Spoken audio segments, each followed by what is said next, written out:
Hi, I'm Matt Christensen, the executive editor at the Dispatch Argus and Insight Magazine, the business journal of the Quad Cities.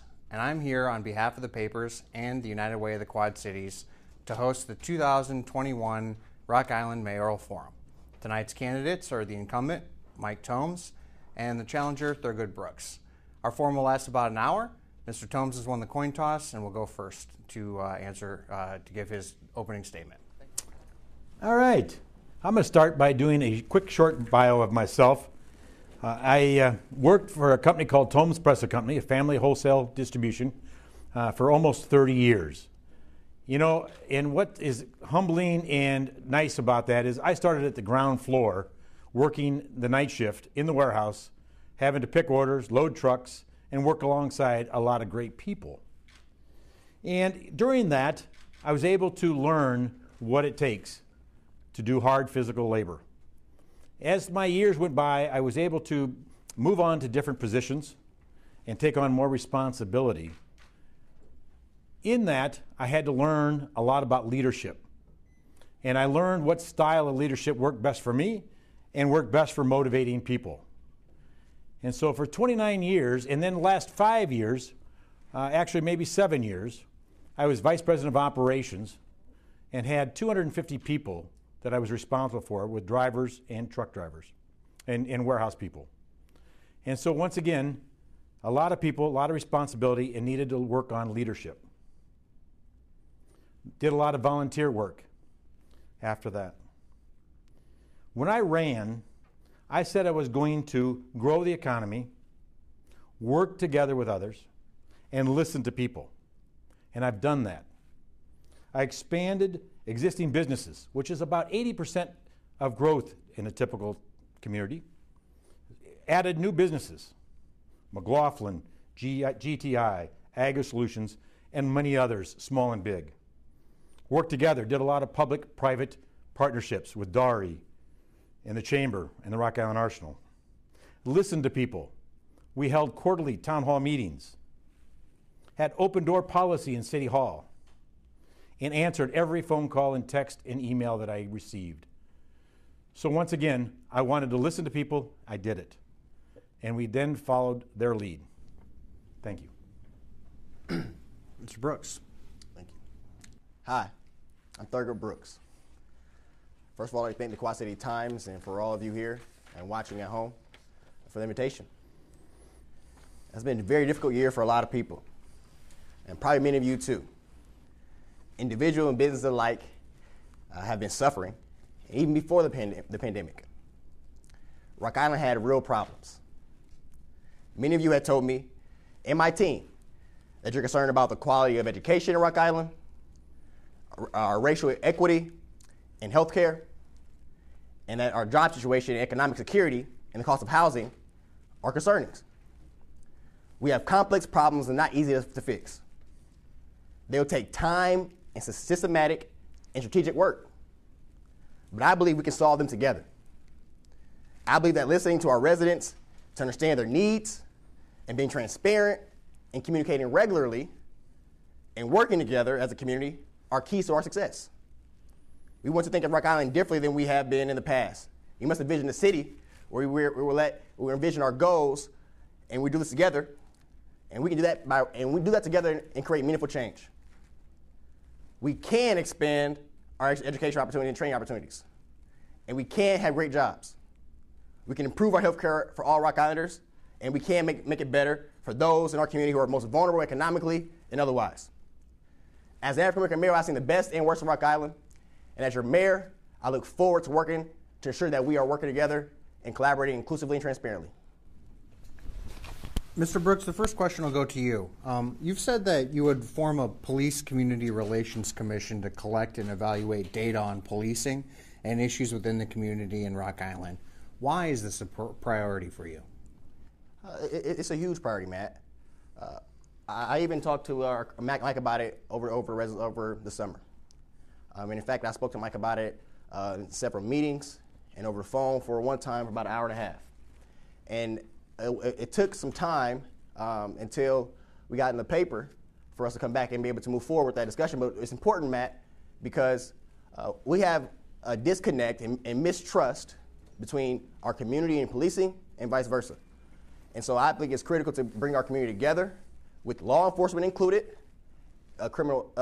convicted felons, and any other disenfranchised group, bring them together to communicate. Because once you communicate, you realize that you're more alike than you are different.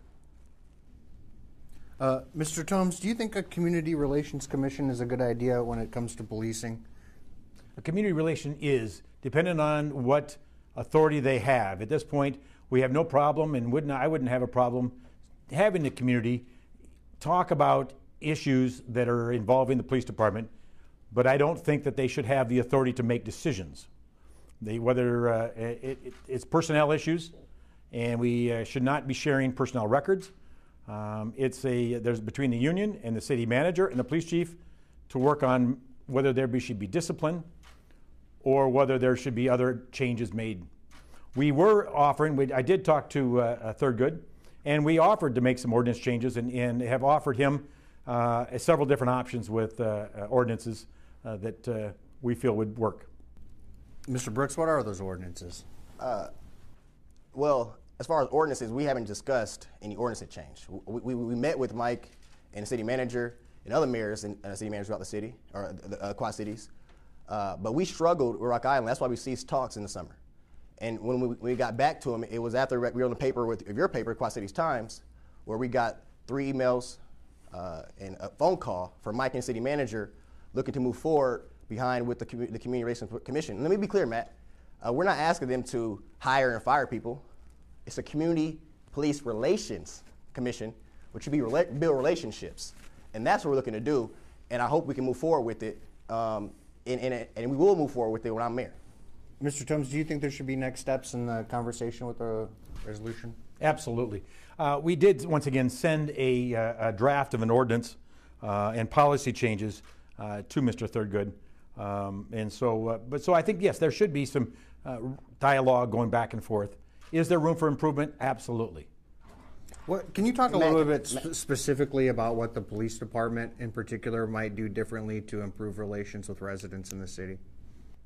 You know, I don't know. They can continue to do or expand on community policing is one thing they can do. We've done quite a bit of it. We've worked with the Community Caring Conference, CCC, in Dimitri, and getting involved in a lot of community picnics and that sort of thing to get to know people and get them to know what the police department and fire department are all about. So I think we could accelerate that or do more of those type of things for community. We've offered reports or topics at the police station that people can come down and talk to. Each month there was a different topic, so the community can come down and voice their expressions and opinions on those. So I think that there's those things we could do maybe different, taking the show on the road, so to speak, instead of doing it at the police station. We could put together a committee together to get their advice and thoughts on different topics or issues that come up. Mr. Brooks, your thoughts for the reforming the police department? So we have some very specific ordinances and things we can do. And so just to be clear, we have not received any ordinances. We have received and we have sent back and forth a idea behind a commission that we brought forth with resolution. But one thing we can do, Mike talked about community policing, and we brought that forth. And one initiative we can do that, which was denied by Rock Island leadership, was not volunteer hours, but community hours for police officers that are newly hired and transition and working that to the ones that are currently there, of about 100 hours of community work. And they can get paid during their training hours doing this because there's ample training time. And what it would do, it would get them to know their community they're policing before they have a badge and a gun. And then their community would start to get to know them. And then now we start to have dialogue. And then when you have dialogue, we all know you can begin to understand people that are different than you. And that's what we need to do. We need to start understanding people that are different than us. And I think that we could do more with professional diversity training. There's no doubt about it that whether it's the 100 hours, that gets quite expensive. We're in overtime situation. And so that may, something compromised there would be to get some diversity training and increase that, whether it's how we put it together could be talked about. Can I comment on that? I'll let you guys work this out in your normal talks. Yeah. It wouldn't require any overtime, Matt. It wouldn't. We talked to the police officer. We met with the chiefs and the sheriffs numerous times, more than we did with the mayors, and we made it clear, and they were clear to us that there is time for training for other things, and so you can implement that in our training if you're creative enough and bold enough to do it. Thank you. Let me switch topics really quick. Can both of you explain your plans to improve affordable housing stock in the city? And I'll start with you, Mr. Brooks. Most certainly. And so we have a problem here where we have beautiful structures in Rock Island that have been neglected by either their owners and/or the city not being responsible enough to hold their owners responsible to keep their structures up to code and safe. So one thing we can do is look at the foundation of those properties. Can we find some grants that we have currently and look into others to renovate those and make those affordable and attractive? Because as we get more housing options and availability, property taxes go down. Because we have an issue here in Rock Island. Since I've been alive, and even through Mike's term, we're losing our population, and when you lose your population, your property taxes go higher because we had to make up for the budget we need to take care of our city. Mike, your plan? My plan is several things. We have $285,000 in the budget this year to utilize for people that need work on their homes. If their homes are not inhabitable, for example, or they need a new roof, porches, that sort of thing, we have $285,000 set aside for that type of work. We actually helped out 42 homes last year, budgeted about 35. We were able to make that work for 42 homes last year, were improved, so they had a good quality living.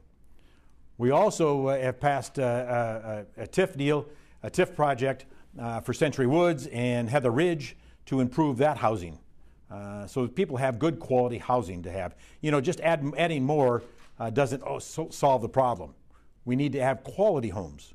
Rock Island Housing Authority has torn down and demoed a number of their projects and rebuilt them with townhouse type of units. So they got some brand new housing. We endorsed that. We put that up. And so that's what we're looking for is quality houses, not just quantity. Can you talk a little bit about why you think it's acceptable or not acceptable to use tax increment financing for housing? That's not traditionally been a funding mechanism that's been applied to housing. That's correct. But let me just spell out that it's not just general housing for the market rate type of houses. That's what really is more it's not used for. But in this case, it was used for two large complexes that the type of housing they had was deplorable. I mean, we saw pictures where there was mice running across kids as they were sleeping. There was big holes in the walls. The plumbing didn't work well. The gaps in the doors were bad, and so the cold weather. And so the only way that could get changed is if it went under new ownership, and that new ownership had some incentive to be able to fix them up. And so we did the TIF, and the TIF is only with the footprint of those facilities. And so actually it increased. $60 million was invested, counting the purchase price. $30 million of renovations. So now people have good quality. So that's where we felt otherwise it would have stayed the same and they would have had poor quality housing. And so we really felt it's better for the city, and the citizens and the people living there deserve a better way to live. Mr. Brooks, your thoughts on tax increment financing on housing? I think we should look into it. And I think it's really about equity. And so Mike talked about a little bit there how we use the TIFs. And by doing that, we didn't have to go to new ownership, and it allowed us to, if he had to go into new ownership, we could incentivize those owners. And I believe that's something we could do. We have a population that's coming, that is in our community, that if we looked at how the owners and who are renting to them, are they good renters? Are they being responsible renters entirely? And if they are, we need to incentivize in ways that we can include more of our population that's coming home and that's here currently. Can I real quick on the TIF deal? I want to make sure that people understand that it's the increment above what the value of the building is now. Some people think that all the tax dollars go into it and go back to the owners, and that's not the case. The existing base still goes to the school system and the county and the city. It's only the increment above what that value happens. So that company is now paying more in property taxes and getting, in theory, getting rebated back what they are paying, only in that increased increment. So I just want to verify that it's not, the systems are not losing money, they're just not gaining the new money. Sure. Mr. Brooks, tell us your thoughts on the proposal by the private firm Illinois American Water to take over the city and wastewater services for the city of Rock Island. I believe Rock Island's leadership and our government responsibility is to serve. When I win the mayoralship, I'll be a public servant. And so water is a service. And it's our responsibility as servants to our residents to ensure that we are providing the proper services to all residents and not privatizing it, because we understand by privatizing things especially such as water, that's a need. And if we privatize something such as that, we run the risk of our residents having to pay more, and which we may have to raise our own here at home, but that goes with it. But we're not a for-profit company. We're a government, and government is not business. American Water is a for-profit company, which is okay, but I don't think it's in our best interest to privatize our water and give to a company whose only interest is making more dollars. Mr. Tomes, your position on that proposal? My thoughts is that I agree that the main purpose of a city is for police, fire, water, sewer, and streets. And so I believe that the city should be in those businesses. Now, I also believe that we owe the citizens a thorough investigation of what options are out there, whether it makes sense or not. I don't believe at this point it makes sense for us to sell it. I do not. But at the same token, I do believe that we should at least investigate it to see what we have and what the value of it is. We have a lot of debt, whether that used to pay down debt, to save the city some money and expenses, and lower property taxes because of it, that may be worth looking at, maybe, and I want to emphasize that. But overall, conceptually, I believe the city should be in that business and should be running it. At what point does the maybe become not a maybe, Mr. Tomes? What criteria has to be met, in your opinion, for it to be a private enterprise? You know, I can't say that I've really got that bottom line figured out. Short of we need to see a white paper of what it's worth, what expenses of the city goes away, what expenses don't go away, because not everything goes away. What do you do with that money if you were to sell it? What do you invest it? Do you take the interest off of it, the investment income? How do you spend it? On what? There's a lot of those type of things that need to be answered, that whether they make sense or not. Then I do think that there should be town hall meetings on it to talk to people about it and see what the citizens are thinking. There's some out there that are pushing for it. We see the loud ones saying don't do it, but there are some out there that have called and said please do it. And so we need to satisfy everybody with an educated answer with that. So it's hard to say what that answer is exactly until we see the numbers. Sure. Can I respond to that? Yeah, please. It sounds to me as if that we're looking at options that are short-term fixes. I'll tell you what our water's worth. It's priceless. Everybody needs water. Red, blue, man, woman, it doesn't matter. And if we're going to look to sell our water for any amount of dollars, knowing that we won't be able to control it and service it and make sure it's affordable for all of our residents, because currently with our water budget in the city, we're breaking about even. We're not taking losses from our water.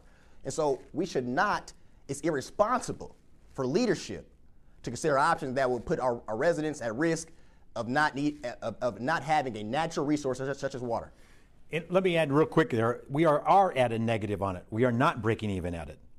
We were until we built a new water filtration plant for $20 million. That's an investment. And so in Rock Island. it is investment. Absolutely, it's an investment. But we do have to pay those bonds back. Our current rate that we're charging will not pay those bonds. It was paying it before. We were breaking even.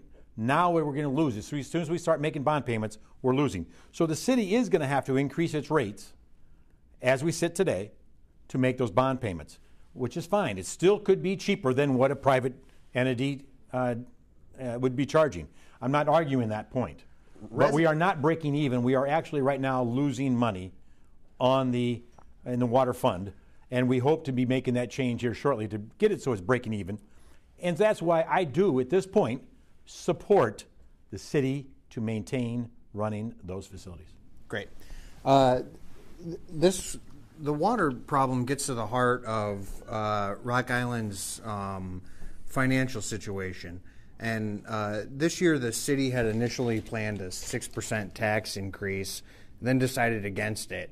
And instead, it left several positions unfilled, along with some other changes. Mr. Tomes, do you anticipate there will be a tax increase next year? You know, I'm hoping not. Real quick, let me just talk about, when we say we anticipated a 6.5% increase, we had to take a look at the budget we had at that moment, because legally you have to report and have public meetings to pass those, to have those rates, anything over 4.99%. So we did that just to protect ourselves, to make sure we had that opportunity if we needed to do that. So it's not like we reversed ourselves. That was just the first draft of the budget, just to do that. And I think that there's a chance that taxes could go up, property taxes could go up. We have a huge obligation for the fire and police pensions that goes up $500,000 to $600,000 a year each year. And at this point, our revenues are not increasing at that rate, especially this last year with the COVID. And so the COVID doesn't just go away. It's kind of like the COVID goes away, now the budget problems are solved, everything's open. No. There's a lot of debt and a lot of things that we've lost for this last year that it's going to take several years to recuperate. And so we're going to have to figure that out.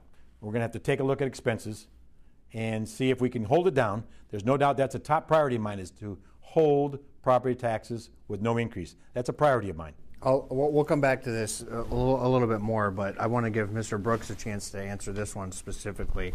Do you think that it was unwise to keep those positions unfilled if it meant keeping the tax rate low? That's a tough decision for our council to make.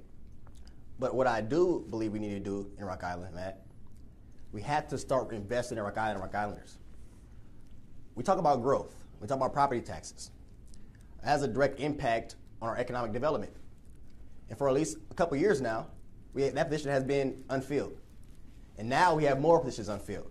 So that means services and jobs, because the mayor is a part-time job. So the mayor's job is not to necessarily to run a lot of employees. Their job is to work with the city council and the city manager who helps and oversees those departments. And so if we're not investing in our departments properly, then we'll continue to see Rock Island decline as it has been. So what would be your priorities for filling positions? What needs to be filled that's not filled right now? Well, first and foremost, we have to take a deep dive into our departments and seeing what their needs are and where we can improve, enhance, and otherwise. And that's why in my 100-day plan, which we're releasing on Saturday, it gets down to that. I don't believe we are taking and being transparent and inclusive enough behind what our departments and with our residents, and including our residents into decision-making process or suggestions, because that's how we're going to move forward, including and actually investing entirely and fully in Rock Island and Rock Islanders, because that's what Rock Islanders want. Rock Islanders do not mind if we invest in ourselves, because they know there's going to be a true return of our investments if done properly. Mr. Tomes, can you speak to the open positions a little bit? I certainly can. The Community Economic Development Director position is not filled, and we are interviewing for that project as we speak, that position. But let me explain. The title is a little misleading. That individual is not the economic development person. That title manages the inspections, manages the zoning and appeals, manages the grant process, and manages the economic development. But it manages it versus that individual himself or herself being the economic development person. We do have an economic development manager on staff, have had for several years. Tara Sipes has been there and is investing time and efforts into growing Rock Island. We then, although on those positions on economic development, have invested more than what we had. We have a contract with Dari, and they have 3 economic development people working, or actually 2, one's a marketing, but 2, Liz Tallman and Stacy McIntosh are both working in economic development that we did not have before. That's additional. We're now also investing in a downtown manager, economic development. So the positions have been filled, and actually probably more than what we had before, on the economic development, and so we're investing in the people in the city, hundreds of thousands of dollars, not only in payroll, but actually in incentives. Can you talk a little bit about the role of Can I that? respond to that, Matt? I'm sorry. Go ahead. And I say that only because our economic developer position is unfilled. And Mike talked about how it's for zoning, and they help out with ordinances. And at the end, he said they do manage economic development. And that position is unfilled. Although we have an interim, someone filling that position, so to speak, that person has other jobs, responsibilities to do. And so if they're not able to do their job and have to do another job, we're running in circles. And if you ask our business partners, current and prospects, they'll tell you a lot of their problems lie with the lack of our investments within things such as inspections, ordinances, and economic development, which we don't have currently filled. They have nothing to do with ordinances, but inspections are getting done we're right on time. Matter of fact, we've been sharing employees with Moline. Inspectors have been using, Moline's been short, and we've been loaning our employees to Moline for inspections. And so that's a cooperative deal that we have that works quite well. And once again, if we weren't doing economic development, how did we get GTI to expand $18 million expansion? How did we get Agri-Solutions to consolidate and move some operations from Canada? How did we get McLaughlin Body to expand and add jobs? We had Hill and Valley. Hundreds of jobs have been expanded in the last several years because the businesses have expanded, because we've invested in them and attracted them here. So we've been accomplishing many of the things. I wanted to talk about that downtown manager in particular a little bit. Mr. Tomes, what do you see? What are your expectations for that position? Expectations are the very first thing that I think the person should do in priority is to build a relationship with not only the business owners, but the building owners. And so in a lot of cases, that's two different individuals. Because once again, if the building owners are not investing in renovating their buildings or marketing their buildings at a fair rate and everything else, that makes it difficult for us to help fill them. Then business owners, and working with them and building a relationship, is understanding their needs. Now, we've got a pretty good understanding of most of their needs. Some we fill, some we do not fulfill those needs. But this person will be working on building those relationships. Right along with that, we've got $1.5 million in same priority, $1.5 million of infrastructure money to spend, or money to spend on infrastructure. And this person would be helping involve it with the downtown task force to prioritize where that money should be spent. Mr. Brooks, your thoughts on the downtown manager? Do you support that position? And if so, what are your expectations? It sounds like this position, as Mike described it, is a lot of what we have not been doing as a city already. I've spoken to the business owners in the district, several of them, a lot of them, several times. And there's no consistent and regular communication from the city and their businesses. In fact, one meeting in particular, one of their most latest ones, was more of like they went to the principal's office, as I was described to me. And so what we need to do is get back to communicating with people who do business. And not only people who do business, but the people who live down there. Because people do live down in the district. And as for the buildings that are either outpriced or not the code, the city has ordinances in place and or could create other ordinances in place to ensure that those owners of those buildings are not using those buildings as a way to recoup more money during tax season, costing Rock Islanders in the long run. Once again, whether we did it last year or not, COVID made it very difficult to do much of those type of things one-to-one in person. We did a lot of it online and virtual. But once again, we understand there was a weakness there in having a good relationship with everybody downtown. But we corrected the problem. Not correcting, corrected. Individual will be hired within 1 week to correct that problem. So it's not like we ignored it and it still isn't happening. We are addressing that to make it even stronger. Yeah. I have a lot of business owners telling me otherwise. Yeah, let me ask. We'll stay on this topic because, Mr. Brooks, that's been a kind of a central theme to your campaign, is that the city of Rock Island maybe has not been the best listener to its residents. Can you talk a little bit about some specific examples where you think that the city has failed to listen to its residents? We can look at our city hall, the offices, and some of the task forces that Mike may have created. do they reflect all of Rock Island? My team, I have a 21-person team. My team reflects Rock Island from age, sex, race, and even ideology. Because Rock Island is very diverse. In fact, the most diverse city in the Quad City. And so if we're not including all residents in said task force, commissions, or making these notices or information accessible to everyone, how are we servicing all of Rock Island?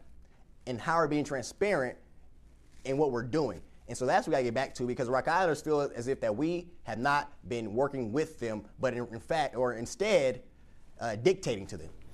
So, Mike, do you think the government is reflective? I'm sorry, Mr. Tomes, do you think the government is reflective of the community? Yes, I do. This downtown task force could not be more diverse and reflective.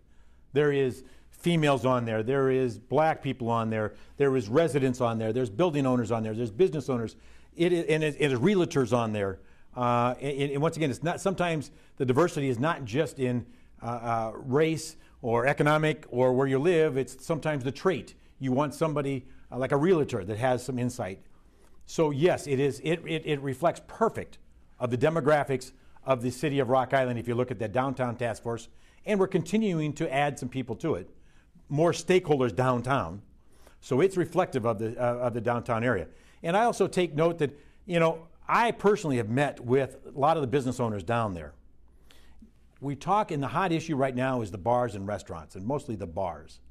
I personally have had at least 5 meetings with the bar owners. And I can tell you exactly, can't tell you the dates, but I can tell you it was happening in the daiquiri factory.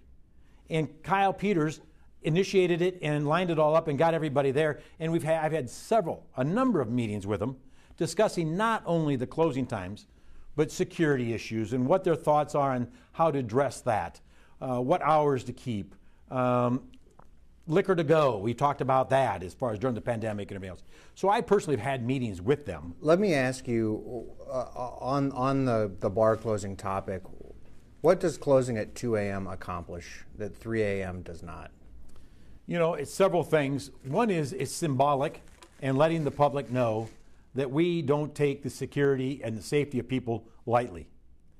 We did graph. The city, the police chief does have numbers of instances from midnight all the way to 3 a.m. And it escalates as the night goes on.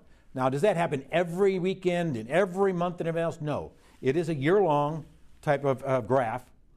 And between 2 and 3, there is more instances than there is between 1 and 2, than there is between midnight and 1. Now they're not all serious instances. Sometimes it's just a fight. Let's say just a fight. It's amazing how we just now accept that as not a bad deal, but it's just a fight or something of that sort. But they do escalate. We have those numbers. The council's been informed with those numbers. They were given at a study session several times. The police chief has reported on those. And so we wanted to show that 2 o'clock, that between 2 and 3, that we're taking some measures to at least try to eliminate that number of them, is the number one. Number 2, we were having, call it flash mobs come down there between about 1:30. Can't say it's all Iowa people, but there literally would be hundreds. It'd almost be like a wave. You watch the videos, a wave of people coming down. And with COVID, back then when we changed it, was COVID. It was a safety issue for COVID, but it was also, once again, to try to eliminate that mass crowd coming all at one time that were not helping the economy. Yeah. Mr. Brooks, a little extra time for you on this one. Awesome.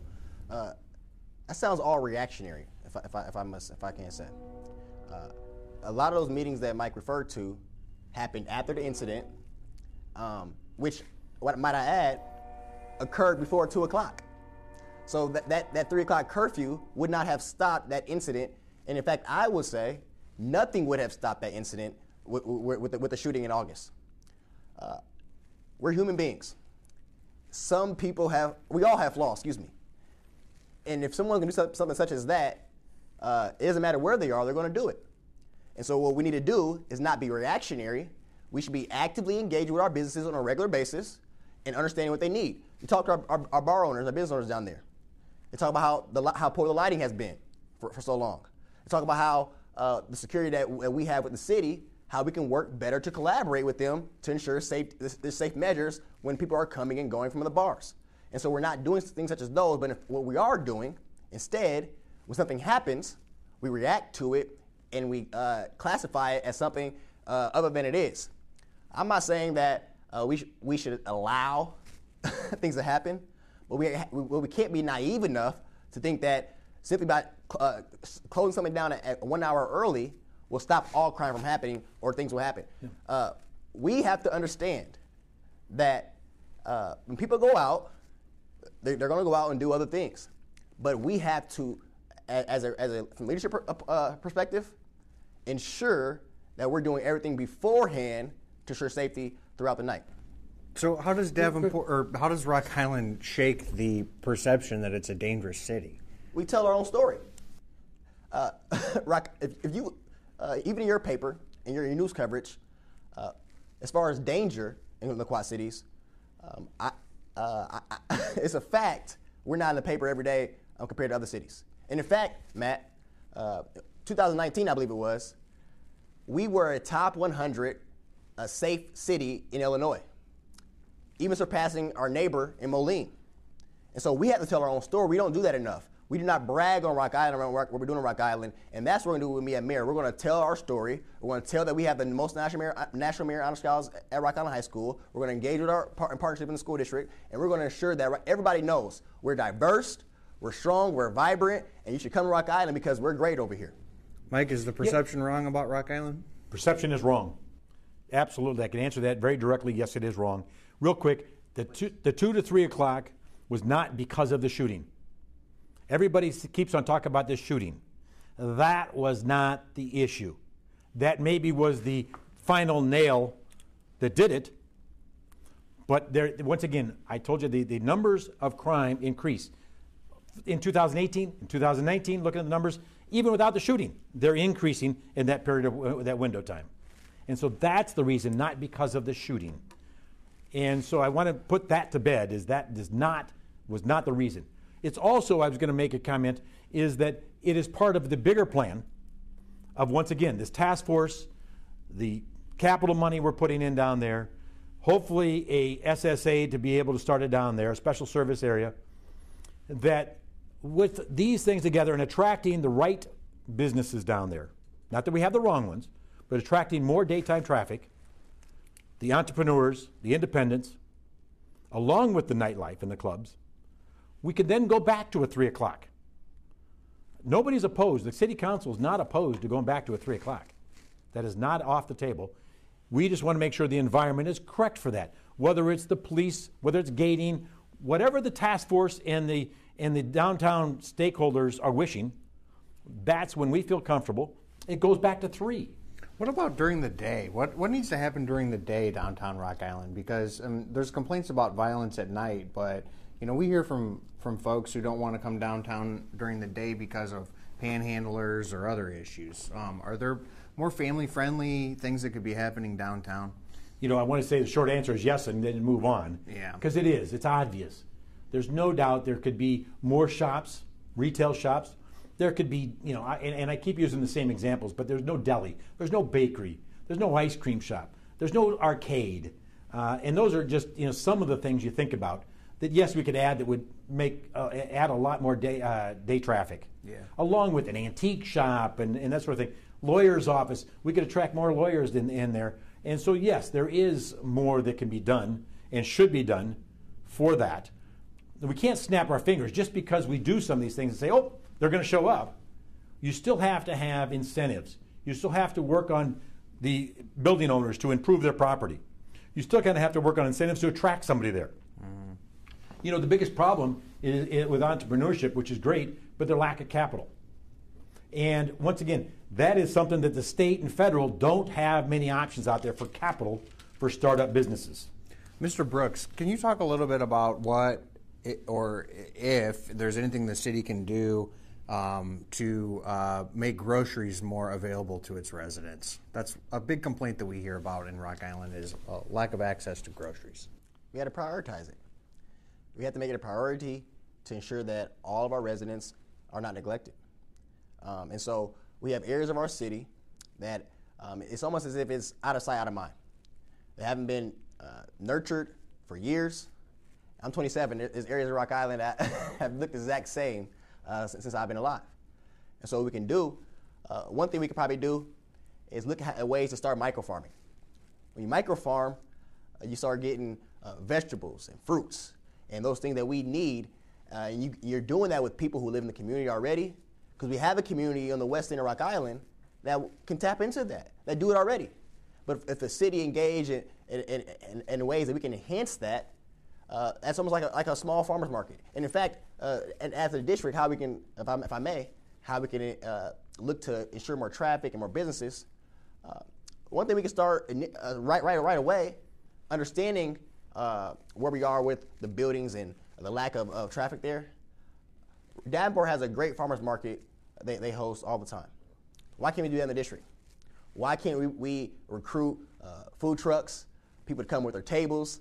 We have city inspectors. The city inspector can come. He can ensure it's all safe. And then we now have traffic from all the Quad cities. And then now that food truck, Mike talked about capital, they're gaining capital. And now when I'm mayor, we're going to address the neglect of buildings. We have buildings that are falling all over on other buildings that are running, that people are not using. So we're correcting with ordinances. And now as people have opportunity to gain capital because they've been engaged in it, now they can move into other areas such as buildings, and we can help by using incentives and being creative enough to ensure that they'll be successful. Mr. Tomes, this notion of food deserts in Rock Island. The city spent a fair amount of money on actually a consultant, which is very frustrating to do at times. But this person does nothing but evaluate places for grocery stores. And they score it. And this person, he in this case, knew what type of scoring a lot of the stores look at. And I'm talking more major stores, Kroger's, Fairway, Jewel, those kind of places. And so we got this report, and we actually went to a lot of the major players, and unfortunately got turned down. Even though the numbers showed that it was a food desert, primarily the Watch Hill property on 11th Street. And we marketed it. We worked very hard. I personally went to Chicago 3 years in a row to a trade show that these people are walking around looking at investments and developers. And we marketed it and pushed it and couldn't get anybody to bite.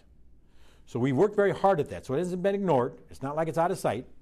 We are now looking at co-op. We've actually doing some investigation on how the best way to start a co-op grocery store. Haven't got that fully baked yet, so to speak, but we're doing the investigation to see if we can be the stimulus to help get it started and see if that makes sense. So we, as a city, understand it's there, understand that there's a need, and are working toward it.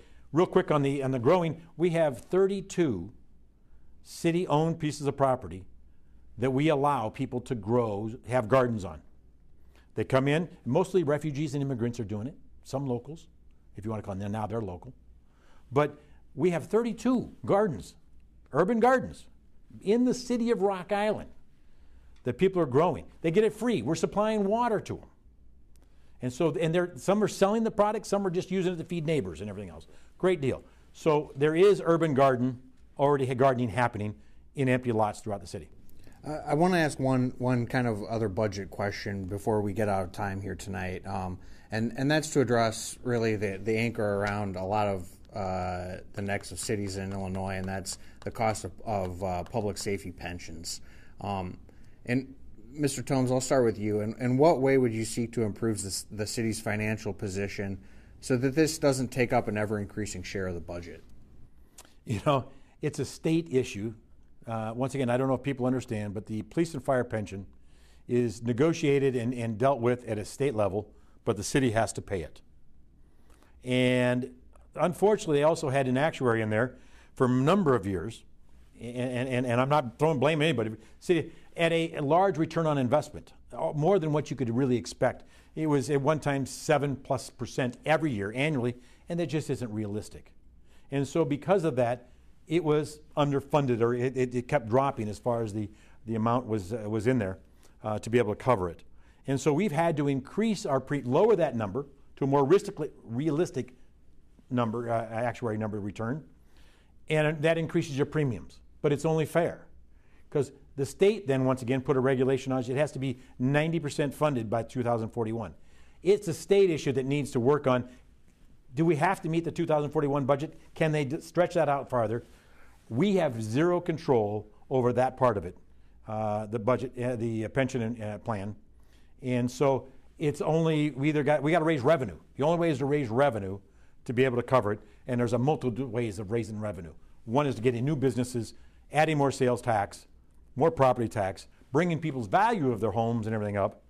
And that's what we're working very hard to do, to increase that revenue until the state finds a way to control that pension plan. Yeah, Mr. Brooks, do you have thoughts on how the city can sort of weather that issue? Yeah, as Mike said, it is a state thing, and the state has authorized the city, most municipalities, to take care of that. But if you look on our website and our budget, it's not itemized much of any. We don't know exactly where the spending is going, although we understand that the pension it takes up a certain percentage of it. So what we can do is, first, one thing, when I'm mayor, we're going to take a deep dive into our budget and ensure that we're getting the true investments in our investment that we're making, and make sure it's a good return on every dollar. And that's for what we can do with the state, understanding how they positioned us to the responsibility of taking care of these pensions. On my vision, on my website, one thing that I look forward to doing, because I am someone who collaborates with people and works well with people. That's what my resume is about.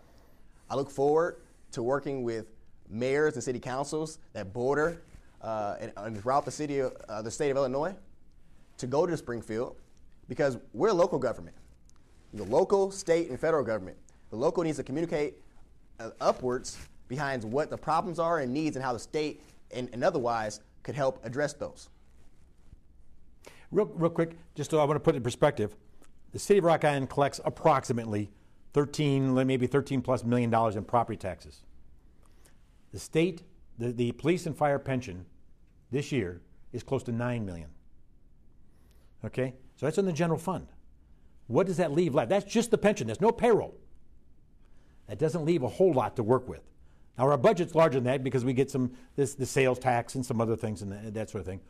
But you look at property taxes and people talk about it doesn't leave much for streets or payroll of any sort. So it's a major problem as far as the percentage that's taken for the city. We talk about streets, Matt. A lot of our issue with our streets is we're using our gaming money improperly. The capital project for our police department, that was proper. The gaming money was meant for capital projects, such as roads and building structures for departments and city agencies.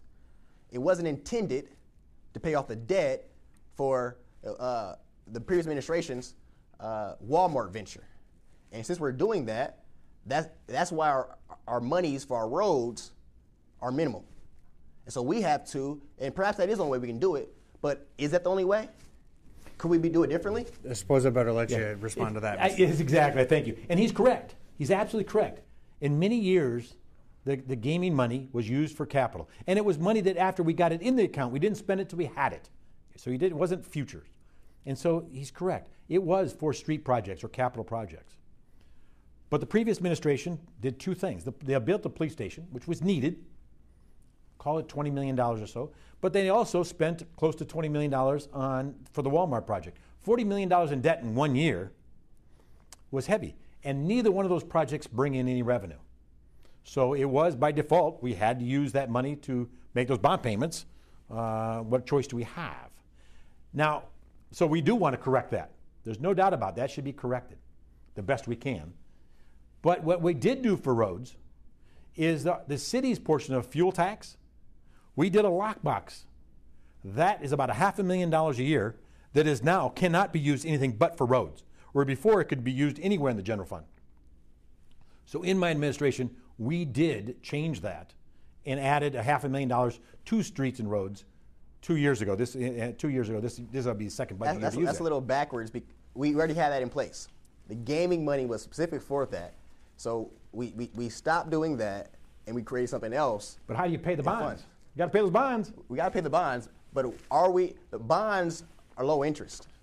And so we got to make sure we're doing it the right way and going about it and ensuring that what is supposed to be done and used for said reason, we're doing that to the best of our abilities entirely to ensure Rock Islanders do not have to go without proper services that they look forward to and they expect us to secure for them. We did just pave 18th Avenue and 38th Street, two major thoroughfares. All right, we're getting close on time here, guys, so let's move on to a different topic here.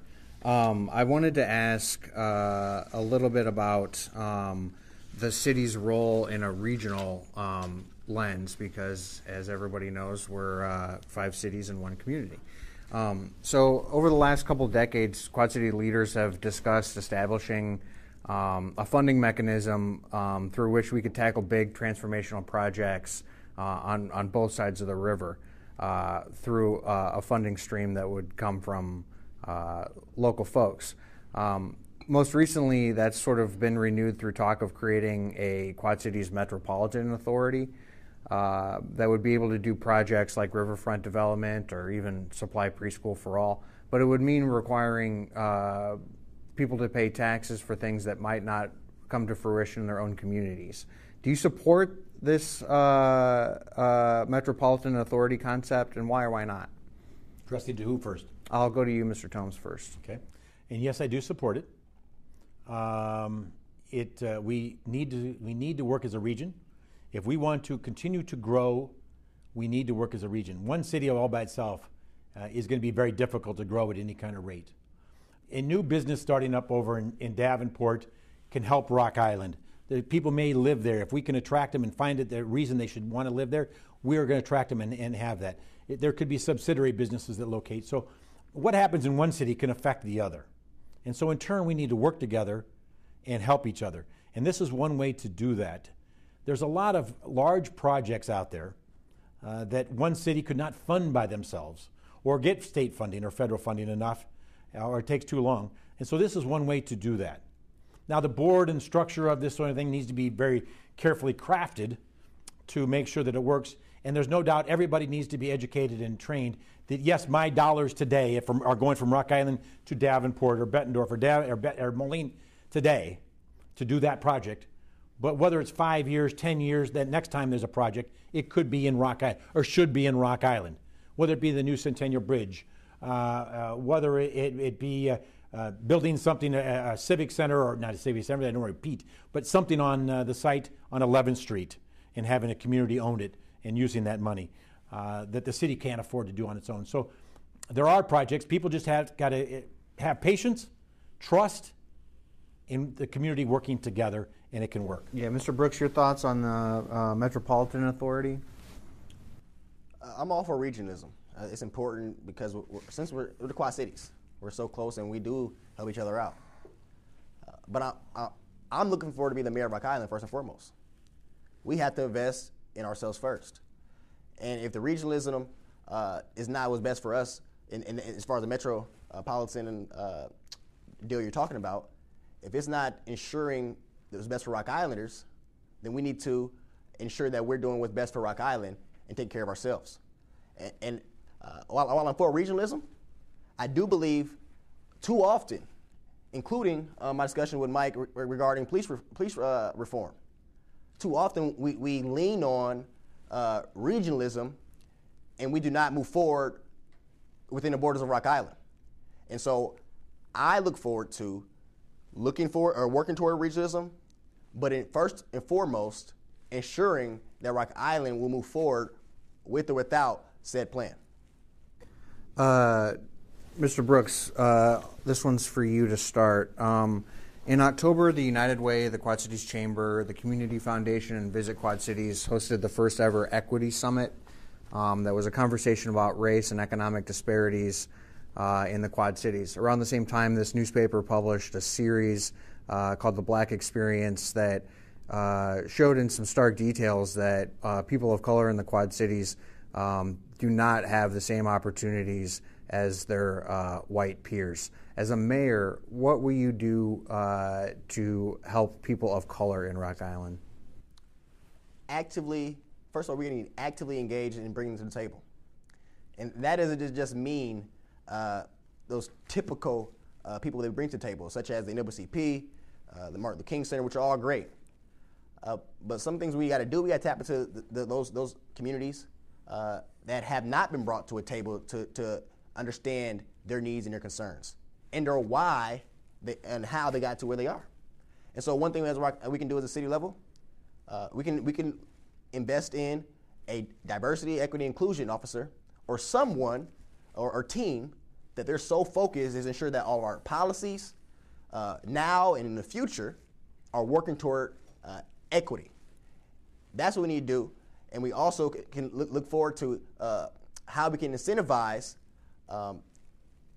programs and or startups for those disenfranchised peoples, including women that have been disenfranchised for far too long. How can we bring them to the table with a seat at it? Mr. Tomes, what more can the city be doing to help people of color?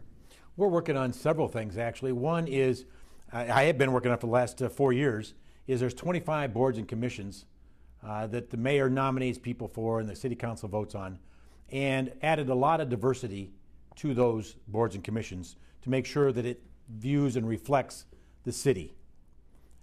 That's number one. Number two, I talked about CCC, Community Caring Conference, and Amitra, and once again, continuing to work with her programs and the city making sure that we get involved with that. We also put financial dollars into that. At this point, $50,000 a year we're putting toward that program to make sure that it survives and grows and gets people involved. Thirdly, the pandemic caused a pause to this, but the John Deere Foundation gave us a grant to hire a consultant to go door to door and survey not just the West End, but the areas that have some poverty and disparity in, and to interview and talk to those individuals of what the needs are in the community. That is, I'll say, going on as we speak. It started, the pandemic, because it requires door to door.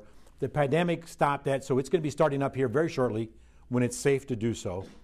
It'll take about 6 or 8 months for that process to happen.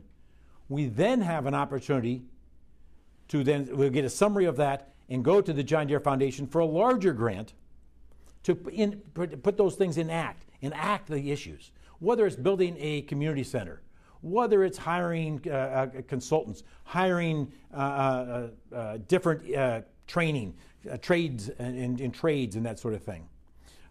Depending on what the survey says. That's what this grant, this larger grant from John Deere Foundation could lead to have a facility that these people have a place to go to help them with filing of paperwork with the unemployment or to how to do applications and et cetera. Whatever the needs are, that is in process right now. We've got it under contract and it's helping that area. Okay, thank you. Out of time. I was a part of that group, actually, the Martin Luther King Center. Would you like to add anything there? Yeah, I'd love to add to it. I was a part of that. I worked for the King Center, and our director spearheaded bringing that initiative to the King Center to service that community. Mm-hmm. But what we can do from the mayor's seat, we're talking about policies. Policies change behavior. And if we're not going to work from the mayor's chair or city council's chair behind policy, surveys will only go so far. Research will only go so far. And so there's things we can do right now. I understand that the pandemic stopped what I was a part of behind that initiative that Mike talked about. But what are we doing now behind policy that we can do? And in fact, as I referred to earlier tonight, when I sat across from Mike and city manager, there was trouble behind actually listening because I was not speaking on my behalf. I was speaking behind the community.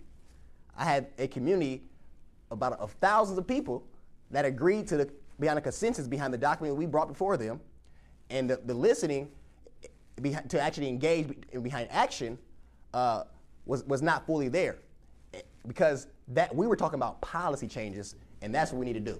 Sure. So, gentlemen, we've come full circle. We're back to what we started off talking about. Perhaps we should end it there.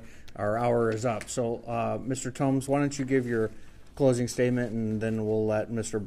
Brooks give us his parting words, too. Sure. And a lot of policies have been changed over the last several years to work on inclusion and diversity and everything else. So we've continued to work on that. But, you know, I got to say that I've got a proven record for the last 4 years at City Hall. And most of them have been very successful.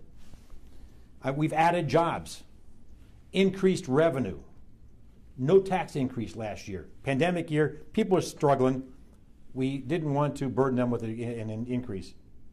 We've cut expenses. We've dug deep, cut some expenses, not just in personnel. We've done it in other places besides personnel. We did this with no reduction of services. We worked together with other cities in federal government. We signed a 10-year agreement with the Rock Island Arsenal to manage their water filtration plant, and that brought in additional revenue, which I just talked about, but also partnered with with the federal government, but here locally. We partnered with the city of Moline and the Arsenal on garbage collection. Talk about listening to people, we held quarterly meetings, town hall meetings, throughout the city, different places, different times. People got to give input. We did that every quarter for 4 years. Listened to the input from the public. Added diversity to the committees and boards. Supported the CCC, like I talked about. Continued to increase community policing. We continued it and increased the community policing. You know, diversity is a mindset. It's economy. It's education. It's ideas, among other things. But diversity is very broad. And we've been working very hard at adding diversity and inclusion. I want people in Rock Island to feel like it's their home. That's the attitude that I'm looking for. That's the atmosphere that I'm looking for and having. Most people, when they locate in a city, is jobs, safe place, and a great place. That's what they look for when they look to move in a city. So building a stronger Rock Island for you. So I'm asking you and everyone out there for your vote on April 16th, and you can do early voting on March 12th. Mr. Brooks, your final thoughts. Thank you. So what we're seeing today here, the representation of the future Rock Island and what it will look like. We need to envision our city that points our future better for all of us. One that is in need of strategic planning and that moves us in that direction.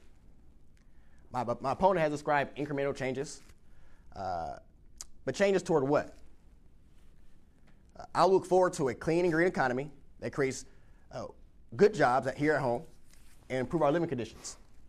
I will work toward affordable and attractive housing that will create and stabilize our economy. I look forward to looking behind healthy communities. And I look forward to working with businesses to help sure that they launch and hope to succeed where all residents and businesses are lifted up. We would do that based on the vision that I created for Rock Island. And we have multiple ways to ensuring that. So who am I to do this? Let me tell you a story. When I was a senior at Rocky, I played football, and our track team had gone in a drought from our conference championship. And so while I was on a state-bound, at the time, football team, I knew our track team needed help. And while I didn't have the experience, per se, because I never ran track, our coach put me into the anchor leg in our 4x100 relay. And what I did as a leader, I listened to my coaches and those experiences before me, and I worked hard every day to ensure that I was be successful, not for myself, but for my team. And what do you know? At the state championship, we had a record-setting state championship 4x100 relay. We won. We all graduated as members of that team.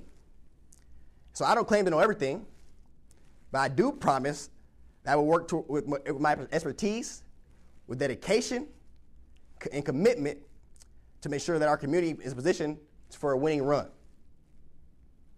And I will bring it home for you. That's who I am. So let me say, I'm asking for your vote on April 6th of this year. Thank you. I did forget to thank the Dispatch Argus for this event. Guys, I want to thank you both, gentlemen. It's been a fantastic conversation, and I hope our viewers find this an hour well spent. Just a reminder to please do your civic duty and vote. You can vote early, and the election is April 6th. So thank you, gentlemen, very much. That concludes the debate.